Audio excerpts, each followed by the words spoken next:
Hi, my name is Megan Kennedy with Epilepsy Education Everywhere. I've had epilepsy for 28 years, and just to everyone out there with epilepsy, no matter where you are, whatever you're doing, please do not give up. It took me 12 years to find the right drug cocktail. There's a lot more options available out there, so please just get out there, educate yourself, learn more, advocate, and as I said, talk to people, but no matter what, do not give up. Live life with epilepsy. Do not let it live you. You're watching Epilepsy Day 2014 here at Disneyland in California at the Magic Castle. What you're about to see is some really great interviews and some glimpses into how the day came together.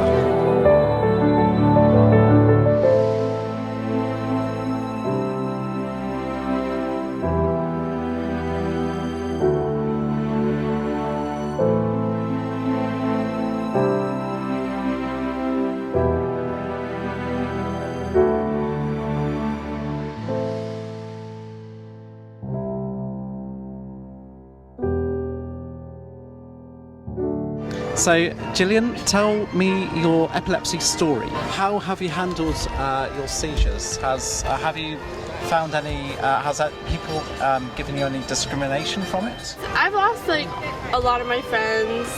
My water polo friends. They've moved on and everything. In college, my first year when I played with Fullerton. That's when I started having my seizures at the end of state because we won state. And that's when I started having my seizures, at the end, and I told my coach that I couldn't play anymore because of my seizures, and they went on to the second year, and they just stopped talking to me and whatnot, and it really hurt my feelings, so that's kind of sucked. So I pretty much lost all my friends. And your job, you've lost. Yeah, I lost my job and my license and everything, so it kind of sucked. So how do you handle life now? I handle it good. I'm happy. I'm happy-go-lucky. Everything's good now. I was in depressed mode, but I've gone through everything. Life so much well. My mom has helped me through everything, pretty much. So I'm pretty much I've been at my lowest, and now I'm at my highest. Yeah. So that's how you have to be with epilepsy. So, Milen, tell me your story about epilepsy. Okay, I had my first seizure when I was 11 years old, and I was diagnosed with epilepsy at 16 years old. And I had somewhat a normal life until 28 years old. And at 28, I started to have, so I was having maybe one seizure a year, so it was kind of normal, somewhat normal. And then I started to have more and more seizures, and my life just changed dramatically. It started at that point, and I was having maybe, hundreds seizures a month, and everything got much worse, and I had to adapt my life, and I did, and I have a great boyfriend who helped me when going through that, and my medication have been very heavy on me, and I'm getting a little better right now. It's yeah. So you say your medication took a little bit of toll on you. It was huge. It was huge. It's getting better right now, but the medication took a huge toll on me, and it still is. But I'm fighting it, and hopefully it will get better soon.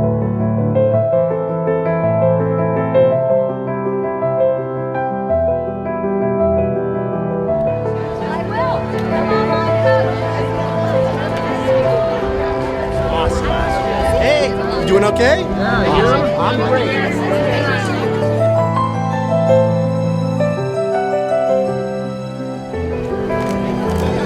All right, I'm gonna back it all across the street here.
So tell me your epilepsy story and journey.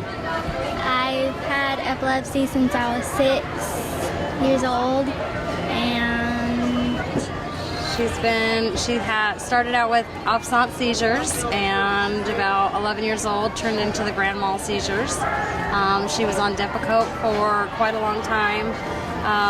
Now that she's older and hitting puberty, the medication's not working as well, so we have her now trying out a new drug, and it's been doing good so far. She had a spiral downhill for, a couple months, but I think she's getting back on track and she's getting better, so. So tell me about Robert's story with epilepsy. Well, he can tell you a little bit about it, but he was born with epilepsy, started having seizures before 7, but that's when we first noticed, our parents first noticed it. He was able to live independently for quite some time. I took over his care about 6 or 7 years ago, and he still has uncontrolled seizures. He's had 2 brain surgeries. He volunteers for a lot of studies for medications. He's been in a study for the deep brain stimulator and the vagus nerve stimulator. The deep brain stimulator actually was working, and then he got a terrible infection, so that had to come out. Right now he's on 4 different medicines for epilepsy, but he still has about 25 to 30 seizures a month. Brain surgery, January 4th, 1990. I had to put me to sleep for a little bit to get my body numb. I had to be awake during the surgery. The surgery for 10 hours long. You went through a lot, didn't you, Robert? Yes, I did. Yes, and so he used to have the tonic-clonic seizures. Now he has complex partial seizures. So he might twitch at his clothes, he'll turn his head, but he doesn't have the convulsions any longer. Himself now too. Yes, that is true. He has an aura before them sometimes, and so he can fight them off, is what he says. Yeah. But he is very strong about advocating for epilepsy awareness. He's very committed to that, as am I now. And we run a website, robertsister.com, and we tell stories about Robert and what he does to spread epilepsy awareness. So he's an inspiration to all of us, I think. Yes. He's definitely to me. Tell me about Robert's history of epilepsy. Yeah, Robert is 27 years old right now, and he has had seizures since he was 2 years old. He started with febrile seizures with a fever, and they told us he was never going to have a seizure after his first couple of fever ones, and then he went on to have more seizures without. So he was pretty well controlled and didn't affect his quality of life too much until about his sophomore year in high school.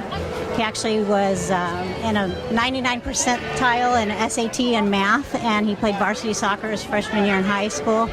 And then after that, his seizures progressed and got worse, and medication side effects made it very hard for him. So he had to be homeschooled or on home study after that. Later on, actually just not too long ago in 2012, we found out that he has an SCN1A mutation, so he's on the Dravet syndrome spectrum.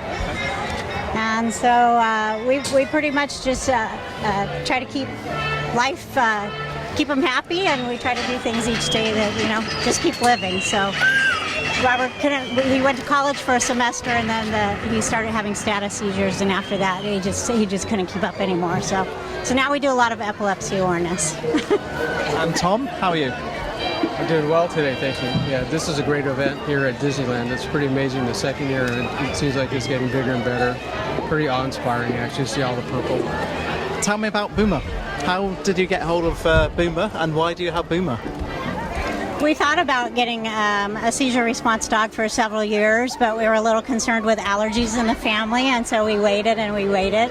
And we were hoping Robert's seizures would get under control and he wouldn't need a seizure response dog, but that didn't happen, and things got more frequent. He had more frequent seizures and things got worse. So then we applied for a seizure response dog with a few different companies and decided to go with Paws with a Cause is where he came from. And mostly just for quality of life for Robert. Just because the dog, it's very comforting to have the dog with him after a seizure. I've seen lots of your photos with Robert and Boomer, and seeing how Boomer helps Robert with epilepsy. Is that right, Robert? It is. Can you tell him what you like about Boomer? He's always next to me. He's always next to him. He's always next to him. Boomer is trained to recognize and respond to Robert's seizures, so he knows when Robert is having a seizure, and at home he will hit a custom alarm box in Robert's room that rings doorbells through our whole house so that we can help Robert, and then he'll stay across Robert until somebody's there to help him. So. And for Robert, one of the things he says is that it's a big thing for him to wake up after a tonic-clonic seizure and have Boomer next to him instead of, just wake up and feel bad. So Boomer not only does seizure recognition response, he does some alerting before seizures, and he's there always after Robert's seizures too. So we feel pretty lucky. And he's always there just every day. He's just so close to Robert. Even today on one of the rides, we went on a ride and Boomer just watched the whole time when Robert and I got on the ride. Cindy was with Boomer, and she said Boomer just locked on Rob and just watched and waited and couldn't wait till he got back. And he's a good social connection piece. For epilepsy, that's one of the big things is the stigma, and Boomer breaks the ice for everybody. Nobody's afraid to come up and talk to you, or they want to come meet Boomer. And even today, all the people in purple shirts, Boomer's in a lot of pictures today. So it's really it's good. Very famous through your photos as well, and through your awareness. Yes, we do volunteer work for Downie Foundation, for Suit Up Epilepsy Awareness, and then also for Realm of Caring in Colorado. So we just try to keep going in that way. So. And you got to do that as well, and you got to keep on going and tell people how real epilepsy is. Yes, and social media gives us such a wonderful platform to do that. When Robert first had his first seizure, there wasn't internet and internet groups and no Facebook, and so we've come such a long way. And I tell people all the time, it's amazing. Get out there, get connected. So that's what this day's about.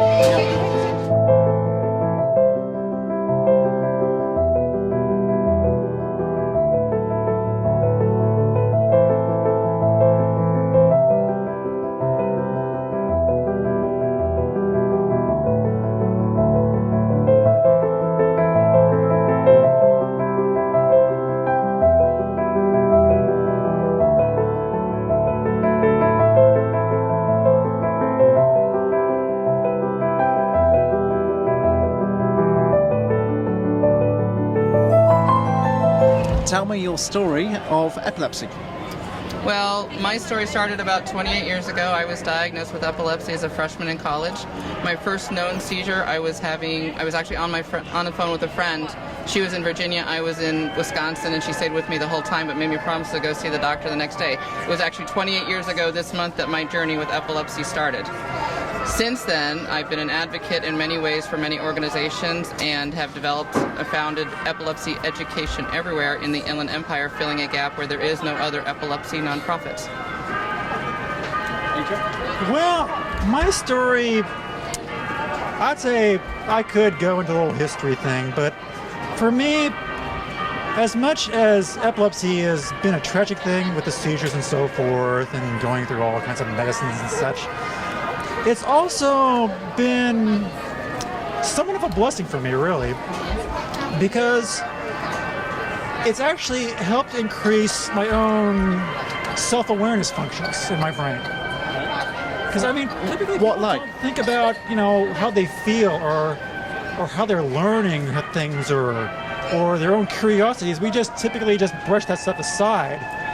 But for me, having epilepsy, it's made me more aware and asking myself, why do I feel these things? Why do things like this happen? It's just spurred my curiosity, really. And from that spurring of curiosity, I've learned a lot more.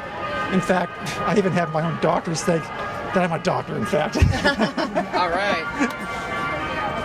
But then, with all that knowledge that I've learned about myself, I've tried to pass along that knowledge to other people. and help them learn more about epilepsy at the same time.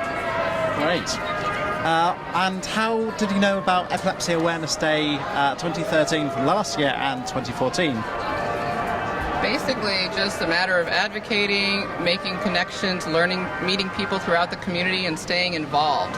When you do all that, you start learning about events such as this. We all know, as Adrian said, you know, there's a lot of reasons that epilepsy can be a blessing in disguise, and for me, it gave me that chance to open up, because me holding it in made me get stressed out and have more seizures. But as I learned things like that, it helped me out too.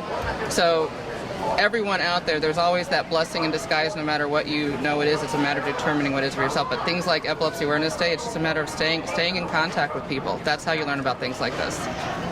Adrian? Well, we live in a great era, really, especially with all the social networking things. We got Flickr for photos. We got, you know, Twitter for short messages, and Facebook, and YouTube, all these great resources out there. I mean, when I think back of 20 years ago, when my epilepsy was really bad, and how these resources that we got now essentially didn't exist, or they were just barely coming to fruition, you know, like we certainly had search engines, but and we certainly had other things too, like news groups, but nothing like today where instead of just typing my words on a page, I can actually show myself. I can show pictures. I can show all kinds of things. And from that, it just delivers so much to people who are seeing this. They're not just reading words anymore. They're saying, wow, I'm actually seeing that person. I'm seeing this. I'm seeing that. It just opens a whole new realm of experience.